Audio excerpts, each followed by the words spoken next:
Assalamualaikum warahmatullahi wabarakatuh. Alhamdulillahirabbil alamin. Wassalatu wassalamu ala sayyidina Muhammadin wa ala alihi washabbihi ajmain wa ba'du. Saudara sekalian, mudah-mudahan kita semua dalam keadaan sehat. Pada kesempatan ini saya ingin mengulas salah satu topik yang terdapat di dalam kitab Ta'limul Muta'allim yang dikarang oleh Syekh Az-Zarnuji, yaitu materi yang berkaitan dengan keutamaan ilmu. Jadi materi ini penting untuk kita simak, karena dengan mengetahui keutamaan ilmu, maka akan muncul semangat bagi kita untuk mencari ilmu. Mari sama-sama menyimaknya. A'udzubillahi minasyaitonirrajim. Bismillahirrahmanirrahim. Qala al-musannifu rahimahullah ta'ala wa nafa'ana bi ulumihi ya rabbal alamin. Fayambaghi ayyut'iba nafsahu ala tafsili wal jiddi wal muwadzabati bita'amuli fi fadailil ilmi. Jadi kita seorang pelajar itu harus memaksimalkan usaha kita untuk menghasilkan ilmu pengetahuan. Nah, jadi harus ada motivasi yang besar dalam diri kita untuk mencari ilmu pengetahuan. Kenapa? Nah, di sini disebutkan fa innal ilma yabqa wal malu yafna. Nah, karena ilmu itu utama, lebih utama dari yang lain. Apa saja keutamaan ilmu? Yang pertama di sini disebutkan adalah fa innal ilma yabqa wal malu yafna. Ya, jadi ilmu ini dia akan kekal, abadi dia. Wal malu yafna, sedangkan harta dia akan hilang, akan binasa. Hal itu sebagaimana disebutkan oleh Amirul Mukminin Ali bin Abi Thalib. Nah, beliau pernah mengungkapkan terkait keutamaan ilmu begini, kata beliau: Radina qismatal jabbari fina lana ilmu walil a'da'i malu. Fa innal mala yafna an qarib wa innal ilma yabqa la yazal. Nah, jadi beliau berkata bahwa saya merasa senang apa yang telah diberikan oleh Allah Subhanahu wa taala kepada saya, yaitu saya diberikan ilmu, sedangkan bagi musuh itu diberikan harta. Kenapa beliau senang? Nah, karena menurut beliau kalau diberikan harta, maka harta tersebut pada satu saat dia akan binasa. Sedangkan diberikan ilmu, maka ilmu tersebut dia akan senantiasa kekal dan abadi.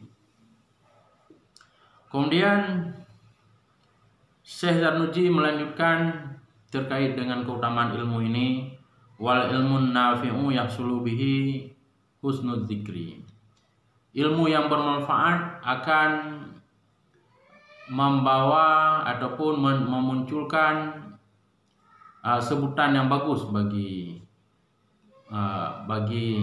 yang memilikinya. Kita memiliki ilmu, maka kita akan disebut dengan hal-hal yang positif oleh orang lain. Wa yabqa dzalika ba'da wafatihi fa innahu hayatun abdiyah. Nah, dan hal itu akan terus abadi sampai walaupun kita sudah meninggal dunia, tapi sebutan itu tetap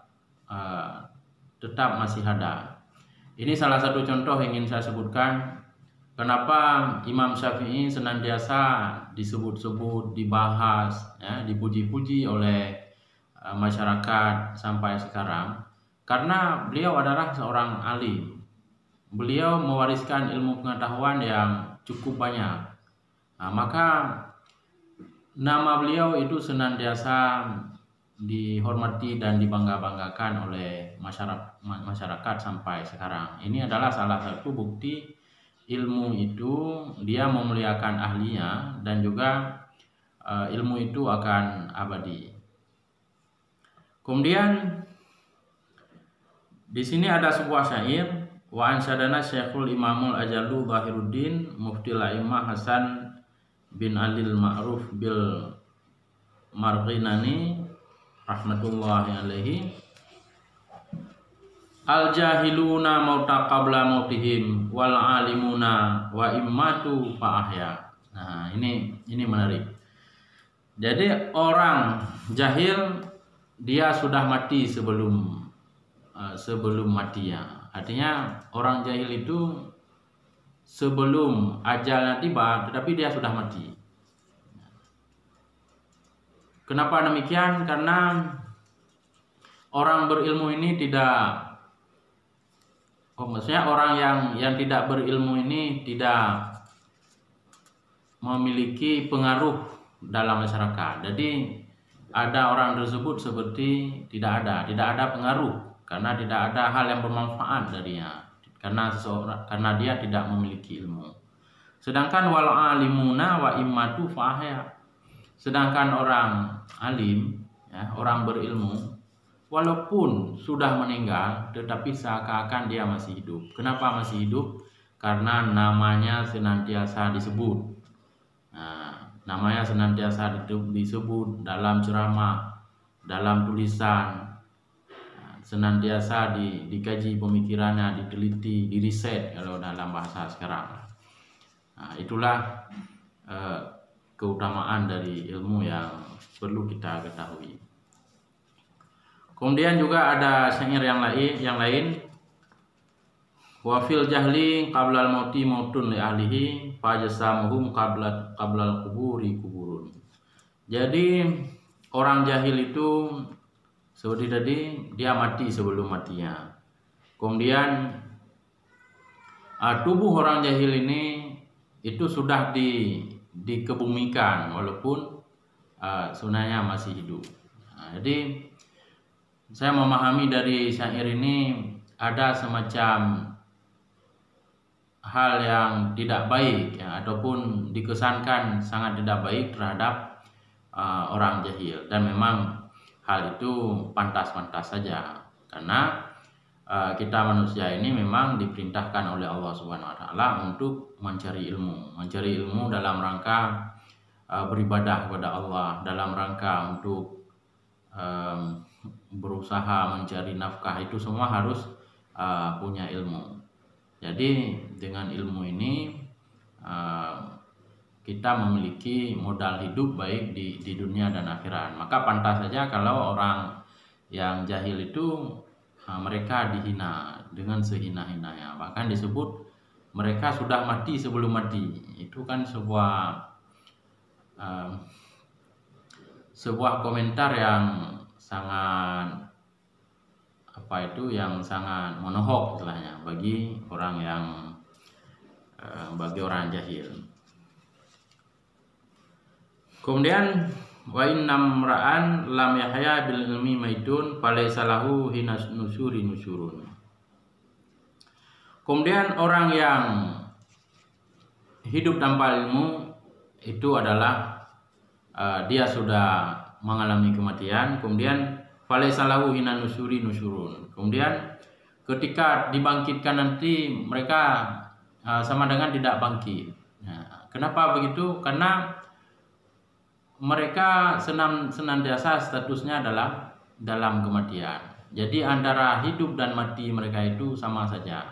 Nah, dibangkitkan tidak dibangkitkan, status mereka itu sama saja, itu sebagai orang jahil, orang yang tidak memiliki kualitas dalam dirinya, ya, sehingga hidup dan mati orang tersebut ya sama saja. Nah, dibangkitkan ataupun tidak dibangkitkan nantinya itu sama saja. Nah, begitu.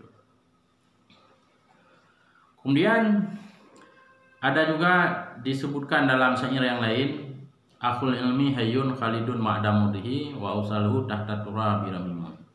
Wadul jahli maitun wa huwa yamsi ala sara yadhunnu minal ahya wa huwa alimun.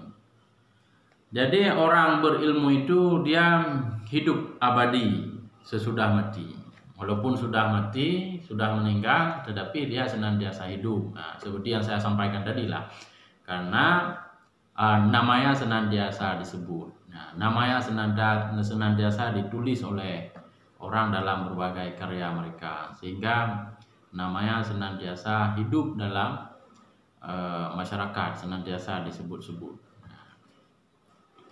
Kemudian tubuh mereka sudah dimakan oleh tanah. Ya. Walaupun tubuh orang alim ini sudah dimakan oleh tanah, tetapi nama mereka itu tetap masih hidup. Kemudian wadul jahli maitun wa huwa yamsi ala sara yadhunnu minal ahya'i wa huwa alimun. Orang yang jahil ini, ya, sebaliknya orang yang jahil ini dia sebenarnya mati, ya, tetapi dia walaupun berjalan-jalan di atas permukaan bumi, ya, dia sendiri menyangka bahwa dia adalah orang hidup. Nah, orang jahil ini menyangka dia sendiri adalah orang hidup, padahal di mata agama, ya, di mata agama orang yang jahil itu walaupun hidup tetapi dia statusnya mati. Nah, begitu dia. Kemudian ada juga syair dari ulama yang lain, hayatul qalbi ilmun fa'tanimhu wa mautul qalbi jahlun fayatanibuhu. Jadi hati ini hidup, hati kita hidup yaitu dengan ada ilmu. Maka kita harus mencari ilmu supaya hati kita itu senantiasa hidup. Kemudian mati ya hati karena kejahilan, maka kita harus menjauhinya. Kalau kita jahil, maka hati kita itu akan mati, ya. Tidak peka hati kita terhadap agama. Nah, jadi kalau hati orang yang berilmu dia peka terhadap agama, artinya dia akan senantiasa berupaya untuk memaksimalkan agamanya, memaksimalkan ibadahnya. Nah, itu karena dorongan dari hati orang yang berilmu, begitu. Kemudian ada juga ini banyak syair tentang masalah ini, banyak sekali syair. Idal ilmu a'la rutbatin fil maratibi wa min dunihi izul ula fil mawakibi. Fadul ilmi ya waqa'in zuhu mutadha'ifan wa dzul jahli ba'dal mauti tahta tiyaribi. Fahai hatta la yarju madahu man irtaqa ruqiya wali ilmulki wa ilal kataibi. Jadi di sini disebutkan yaitu ilmu adalah martabat yang paling mulia. Nah, walaupun seseorang tidak memiliki banyak anak buah, nah, jadi kalau kita berilmu tidak perlu banyak anak buah, kita tetap merupakan orang yang dihormati. Nah, jadi beda antara orang alim dengan preman ataupun dengan pejabat. Pejabat itu ataupun raja baru dia dihargai ketika dia memiliki pengikut ataupun pasukan yang banyak. Begitu juga preman, bila dia memiliki pengikut yang banyak, nah, maka dia akan disegani. Tetapi orang berilmu dia tidak perlu kepada pengikut itu. Nah, dia dengan ilmunya itu sudah cukup menjadikan dia sebagai orang yang mulia dan dihormati. Nah, begitu. Kemudian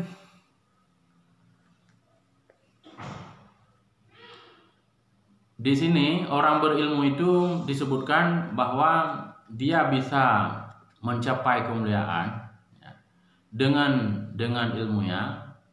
Kalau yang lain seperti raja maupun siapa tadi yang kita sebutkan preman tadi, dia harus memiliki jabatan, kemudian memiliki pasukan yang kuat, baru dia dianggap mulia, begitu. Nah, jadi kalau kesimpulannya berarti kalau kita mau ingin kemuliaan, ya, dalam hidup kita, maka carilah ilmu.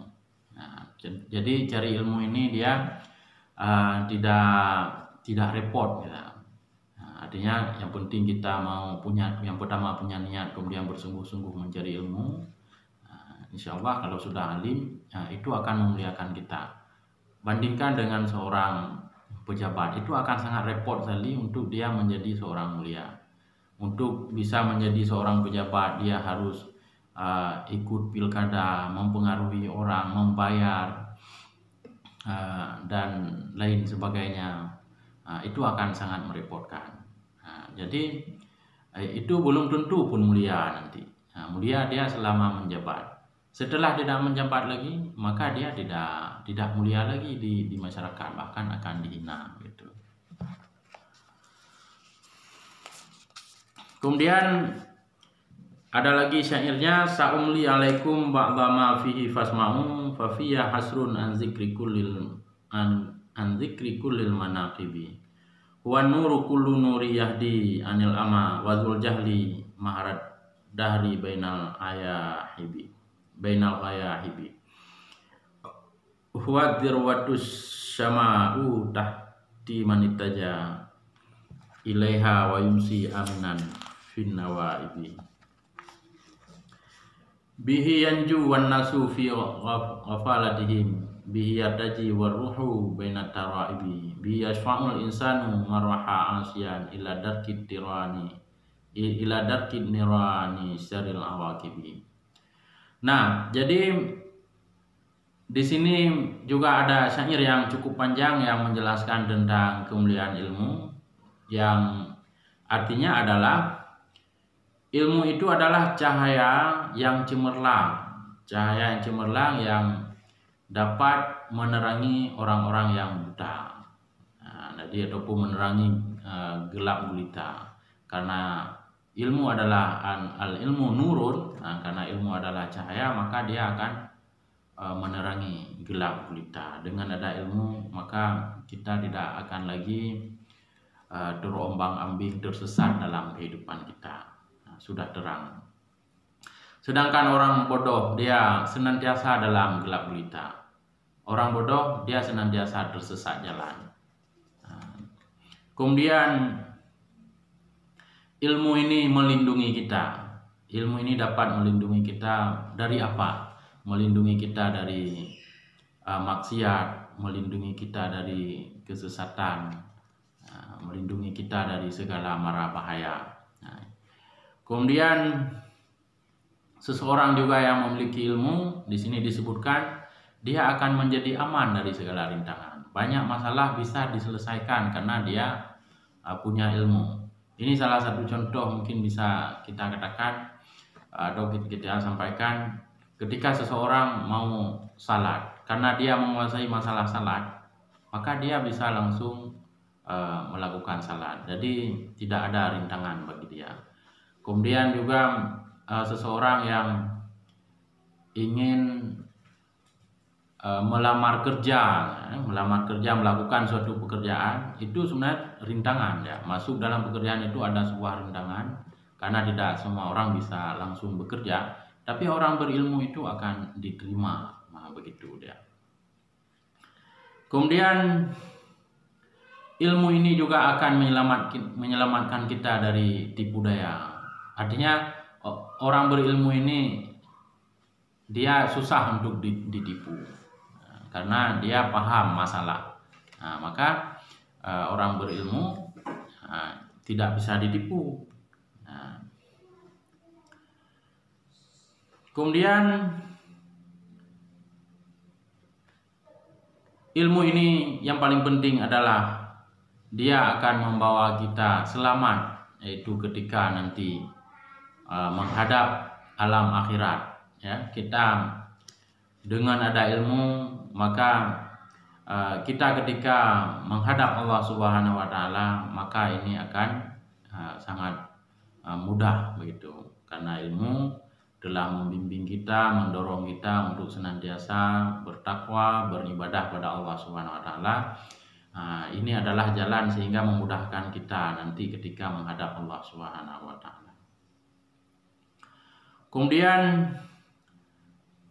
ada lagi syair, faman ramahu ramal mariba kullaha wa man hazahu kad haza kulla matalbi. Huwal mansibul ali ayya sahibal hija idza niltahu hawin bi fautil manasibi. Fa in fataka dunya wa tibun naimiha faqammis fa innal ilma khairul mawahibi. Maka di sini disebutkan lagi, siapa saja yang dalam hidupnya orientasinya adalah ilmu, maksudnya orientasi hidupnya adalah untuk mencari ilmu, maka dia sudah menuju kepada kesempurnaan. Jadi sudah mencapai segala-galanya. Ini kita teringat kepada cerita Nabi Sulaiman dulu ya. Ketika Allah menawarkan kepada Nabi Sulaiman apakah diberikan harta, kekuasaan ataupun kerajaan ataupun ilmu, maka Nabi Sulaiman memilih ilmu. Dengan memilih ilmu kemudian Nabi Sulaiman memperoleh yang lainnya. Maka saran saya sebagaimana isi dari kitab ini, carilah ilmu. Jadikan hidup kita ini orientasinya untuk ilmu. Insya Allah kita akan dapat semuanya itu. Apakah jabatan, apakah harta, itu akan dapat semuanya. Kemudian ilmu merupakan pangkat yang mulia. Jika sudah kita memperoleh ilmu, maka kalau tidak dapat yang lain, tidak memperoleh yang lain, ya tidak mengapa, tidak perlu susah. Kalau sudah punya ilmu, walaupun tidak punya jabatan, ya, tidak punya kekayaan, tidak masalah. Jadi kita dengan punya ilmu ini sudah luar biasa pencapaian kita itu. Tapi biasanya dengan ada ilmu yang lain itu sudah pada ikut ya, itu sudah pasti. Baik. Kemudian ini ada syair yang terakhir. Disebutkan yaitu al-fiqhu anfusu syai'i anta dakhirhu mayad rusil ilma lam tadarus mafakhiruhu. Faksib li nafsika ma asbahta tajhaluhu fa awalul ilmi iqbalu wa akhiruhu. Ini menjelaskan tentang ke mana ilmu yang paling utama ya. Itu ilmu semuanya utama, tetapi ada yang paling utama. Di sini disebutkan ilmu fikih adalah ilmu termahal. Ilmu fikih ataupun ilmu tentang hukum Islam itu adalah ilmu termahal. Maka kalau kita bisa menjadi seorang faqih, maka itu kebanggaannya luar biasa itu. Karena